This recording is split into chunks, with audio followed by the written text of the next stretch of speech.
Welcome back. Lahore से खबर है। बानी पीटीआई के कागजात नामजदगी मुस्तरद करने का मामला। बानी पीटीआई की आईनी दरखास्तों पर आयद एतराज़ात दूर कर दिए गए हैं। वकला का आज ही आईनी दरखास्तें मुकर्रर करने की इस्तदा।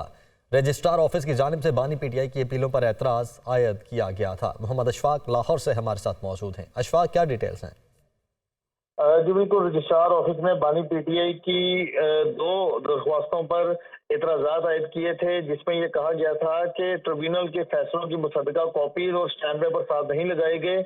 जिसके बाद बानी पीटीआई के वकील अजहर सदीक ने दोनों दरख्वास्तों पर, जिसमें NA 122 और मियांवाली के हल्के से कागजात नामजदगी मुस्तरद करने से मुतल्लिक ट्रिब्यूनल के फैसले के खिलाफ दोबारा दरख्वास्त लाहौर हाई कोर्ट में दायर कर दी गई है।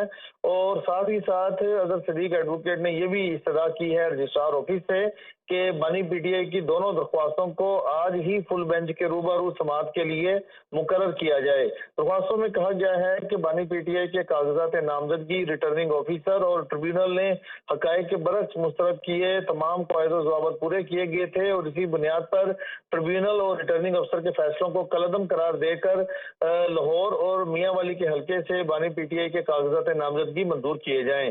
तो इस वक्त रजिस्ट्रार ऑफिस बानी पीटीआई के कागजात नामजदगी से मुतल्लिक दरख्वास्तों की स्क्रूटनी कर रहा है। स्क्रूटनी करने के बाद इन दरख्वास्तों को आज ही समाअत के लिए मुकर्रर करने या ना करने का फैसला किया जाएगा। ठीक है, बहुत शुक्रिया आपका अशफाक।